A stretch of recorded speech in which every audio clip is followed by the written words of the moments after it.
Viper Commandos, I'd probably put on like the B to C tier range though, just because you don't get a whole lot with it. So in this one, we've got the Peak Physique armor, which is pretty good. It is a little bit niche because it's mostly for melee, or at least it benefits melee the most. However, it's also really good for big guns. If you like the heavy machine gun, Peak Physique is fantastic since it just makes it so you can move the gun a little bit easier. It works for some of the other weapons, like the autocannon like that too.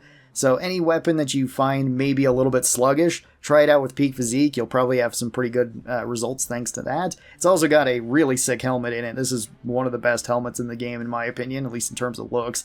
Then we also have the Liberator Carbine, which has affectionately been nicknamed as the Stalwart recently, because with all the different upgrades you can get, it's basically the same as the Stalwart machine gun that counts as a special weapon, just smaller. It doesn't have as big a magazine, but you can put a drum mag on this, make it so that it has like no recoil whatsoever, and it's really good. The only problem this one kind of had before the upgrade system is that it was a little bit hard to control.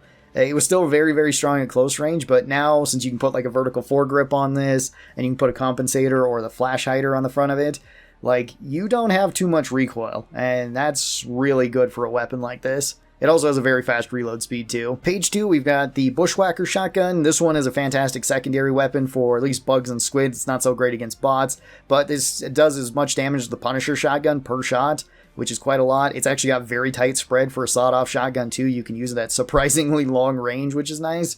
And you can one-shot like stalkers with this. You can one-shot most bugs with this, honestly. Most squids as well, you can one-shot with it. And if not, it has a lot of stagger on it, so they'll be knocked back. So Bushwhacker's pretty good. And then the last page, we've got like the throwing knives, which are probably the worst grenade in the game, or worst throwable in the game. You get a ton of these, you get 20 of them, or 22 if you're running engineering kit, but they just don't do very much damage. You can't close up tunnels with them. I really wish like Peak Physique would give these more damage when you throw them or something like that, or even like servo assisted would get you more damage when you throw them. Maybe that would make them a bit better. But right now, they're probably the worst grenade in the game. They're very fun though. And then we also have the experimental infusion. This one is probably one of the best boosters in the game, though. You take this, whenever you take a syringe, you have your screen freak out while you get better vibrance, I guess.